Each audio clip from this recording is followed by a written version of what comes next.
ML Sports Platter back with you, brought to you by Rosie's Corner, Bowers and Company CPAs, and our great friends at Camillus Golf Club. We bring in one of my favorites. He's been a regular in my show for years, radio, podcast, you name it. Got one of the sickest backgrounds I've ever seen of a guest. It's my guy, the former goaltender himself. One of his teams was the Buffalo Sabres, in fact, and now he's crushing it as an MSG Network analyst covering the Sabres as well. Marty Biron, how are you, my friend? I'm doing great. I appreciate the good words on the background. I'm actually thinking of switching it up after the hockey season and do something different. But when people see it for the first time, they appreciate it, they love it. So maybe I'll keep it one more year. Yeah, I've seen it a couple of times now, but I forgot how awesome you got. If you're going to change it, you got to at least leave the masks. You got to leave the goalie stuff, right? Well, it frames, I'll be honest with you, I lucked out. So, COVID happened. We started doing a lot more work from home. And I started putting I kind of put mask on the wall behind me. But there's a door that opens right to my right. And sure, it was the luck of the draw. It literally clears the mask by about a quarter to a half inch. So I'm I didn't even think about it. I could have easily opened the door and shut it right on the mask, right? So it worked out pretty good. Maybe a little bit luckier than good, but that's all right. Yeah, I see the RJ and Miller banners, and I know before we hit record, I showed you all of mine on the side here on my hockey and Sabres display. And listen, every time I see that Sabres display, in fact, I have a Bills wall that I didn't show you that's on this one. I've been living this Buffalo sports thing for 39 years as a fan. I know the objectivity is supposed to take over. I've been in sports media for 25 years. I got to tell you, man, my heart hurts right now. I mean, the Bills in the playoffs again, and the Sabres, I was thinking to myself, I told my wife at the beginning of the Bills season, I said, the Bills are going to win the division. They're going to go 11-6, and they're going to lose in the playoffs again in the divisional round. And look at that. I checked all the boxes. I didn't want it to happen that way, but I was right. And then I said to her, but you know what? It might be a little easier to take this year because the Sabres will be there for me. Yeah. Oops. Marty, is this rock bottom right now for them? This is brutal. It's not been the best of starts, obviously, but there's still, I look at it, and first of all, it's easier talking Sabres with a clear mind for me because I've been there. I've been in the locker room and I've gone through losing 10 in a row as a player and then flipping it around and winning 9 in a row. And then all of a sudden, you're back and forth and back and forth. When I talk Bills with my friends, my family, and with people, it's like I'm a fan, right? I'm still crushed, and it's been 2 weeks now.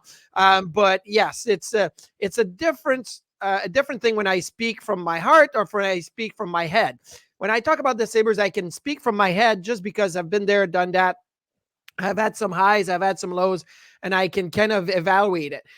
The thing this season, which has been really hard for me when it comes to the Sabres, is their health.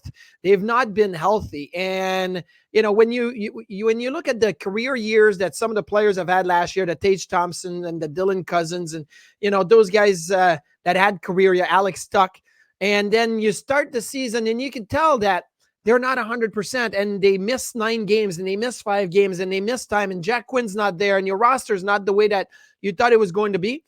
Then it definitely puts some challenges in front of you. The good team, the best teams overcome those challenges because everybody deals with them. The Sabres haven't been able to overcome that this year.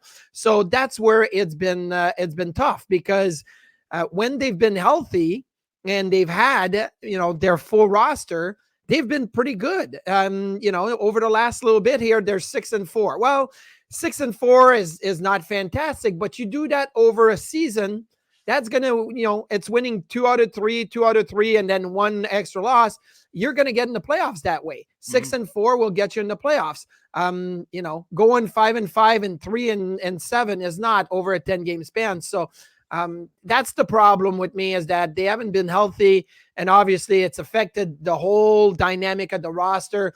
It's affected their defensive play. They went with a couple of young guys this year with Luukkonen and Levi, but you look at the last month or so, they've both been really, really good. Why? Because defensively, the Sabres are playing better, but the first half of the season defensively was kind of like last year. It wasn't where you wanted it to be. So is there some positive that can be taken out of it? Yes. Is there a lot of runway left to the season. Absolutely. Has it been disappointing? Yeah, obviously it has been disappointing, but I think there's still some things that can go right for the Sabres moving forward, and hopefully they can, get close. Last year they got close later in the year, and then they made a push. Maybe they can do that again this year. Does it depend on when a goalie gets sent to the AHL? And I remember watching you right up through your career play a lot of those battles in the barn about 15 miles south of where I'm sitting against the Syracuse club in the AHL. But is it case by case mentally as a goalie, I guess, or even a player, right? Overall, when you get sent down to the AHL, like, is it, well, I know my situation, I know I need work and I'm up, or maybe you're a semi-star and you're not achieving the expectations and you get sent down, right? Is it all case by case? Is it mentally deflating no matter what? Is it both of them? How does that work when a player gets sent down? What's that like? How hard is that? I think it's case by case. I'll be honest with you. I remember my third year pro. So I played 2 seasons in Rochester. My second year in Rochester, I was goalie of the year. We went all the way to the Calder Cup finals, and I came to training camp. And in training camp, there's Dominic Hasek, there's Dwayne Rollison, there's myself. And I actually felt like I had the best camp of all the goalies in camp. Like Dom was Dom. Like Dom was on a pedestal, and if he didn't have a good camp, who cares, right? Yeah. He's Dominic Hasek. But I felt like I outplayed him in camp, which maybe he didn't take it seriously. Maybe he said, why do I have to get ready for camp? Season is when I'll get ready. But when I got sent down, I remember Darcy Regier and Lindy Ruff calling me into a small little coach's office at the Northtown Center in Amherst, New York. And they called me in there and they said, Marty, we're going to send you down to Rochester. I was mad. I was so upset. I was mad, slammed the door. I felt like I had earned my spot with the Sabres. So there's those type of situations. And then there's other situations where, I got called up to Buffalo, played a few games, and then they're like, hey, you're going back to Rochester. Thank you. Like, I know I've got a job to do. I know I've got to learn. I got some experience to gain, and I'm gaining great experience in Rochester. So it changes, and it differs from case to case. I look at Devin Levi this year. He starts the season in Buffalo, and he plays, a lot early on. The results are not there. The performances are not there. It wasn't there for Luukkonen and Comrie either at the start. And then they say, hey, you know what? We can use that tool with Devin Levi. Let's send him to Rochester so he can play some games, get his confidence back, get his mojo back, and then maybe at some point we'll call him up. Well, he played a couple of games and then he got called up because there was an injury to Eric Comrie. But even that, I feel like Levi went down to Rochester, played with a purpose, and then got called back up. He went down, played one game on a semi-conditioning. It's not a conditioning stint if you don't have to clear waivers. You just get sent down, you get called back up again. But, they did that a couple of times now. Levi is in Rochester throughout the bye week and the All-Star break. He'll get to play. I think he's using it in a positive way. If you're Tyson Jost, you get sent down, it's like, hey, I want to play in the NHL. It's different. But once you're playing in the American League, you have to perform because you ultimately want to get back to the NHL. Yeah, I would think that would be such a hard situation just mentally, But hey, I mean, about the grind. Martin Biron with us, MSG Network Sabres analyst and a former goalie in his own right. So a couple more for you here, Marty, and I'm just kind of wondering, when the Sabres were rolling out all these contracts, for Tage Thompson, Dahlin, Samuelsson was signed, right, and Power was signed to these decent, big deals. I kind of was on the fence with a couple of them. I said, you know what, Tage Thompson, I've seen enough. Rasmus Dahlin, I've seen enough. Like, Thompson's probably an MVP candidate down the line, and Rasmus Dahlin's probably going to win a Norris before it's all said and done. Those guys, no doubt, I'm all in, sign them long term. I wasn't so sure on Power, and I wasn't so sure on Samuelsson. I like them. I think they're nice players, but I maybe needed to see a little bit more. And then that leads me into, like, last year. They missed the playoffs by one game, one win. They're a high-octane offense. It's immediately this year, playoffs or bust. The Sabres are coming. All these prospects. Here we go. And it was kind of like set last year. Watch out for these guys. And they were maybe annoyed at something. And people just kind of went into this year to say, this is what they're going to be. And sports don't work that way. And you know that. So between the contracts I talked about and possible anointing of whatever last year, Do you think those things are blended together to kind of create what's happened this year where they're not getting the results? Is No, that I fair? don't think it is. And look, it's fair to point the two of them because, there has been occasions around the National Hockey League where, teams give out contracts and then all of a sudden they lose their identity. I don't think that's the case here. Rasmus Dahlin is a competitor, and you talk about him, deserving that deal. Absolutely. Owen Power is technically only in his, second year. Like he had, a little bit of a taste, a full year. Now you look at him, there's going to be some ups and downs in his development. He's still a young man. I know that he wants to play better. Everybody does. But I always look at players like when it's a guy like Owen Power, I look at a guy like Victor Hedman, a bigger bodied, not the fastest of skater, not the most exciting of players like, an Eric Carlson or Cale Makar or Dahlin or whatnot, but really takes time to get yourself going. It took Victor Hedman probably 3 or 4 full seasons before he got to be the Victor Hedman that we know he is now. I think with Power, it's going to take some time, but he's a number 1 overall pick. He's a very mature kid. He's got the size, he's got the tools. I think it's all going to come together. Samuelsson, it was just, look, the guy when he's healthy, he is definitely an asset defensively for this team. And the contract it's not $7, $8, $9 million. It's not going to hurt you.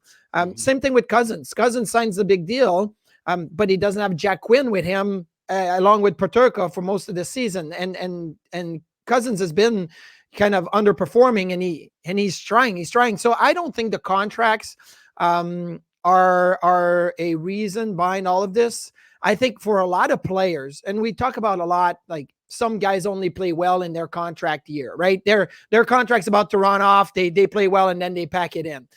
This is not the case. Like, there's a long time. There's 7-8 years on these contracts. If they have an average year and then they have 6 good years, then it's absolutely successful. I think that would be the case. So I don't think that I would have liked to have had a 7 or 8 year deal, to be honest with you. I always worked on 2 years and 2 years and 1 year and 1 year. And it becomes like it's stressful. It's a lot of pressure. Yeah. Like I would have liked to said, hey, I've got all this time to kind of just, get myself good, get where I want to be. And I think that's the feeling these guys have now is that, there's been some issues this year, but we have time to get it going. But I feel like they're all putting to work right now.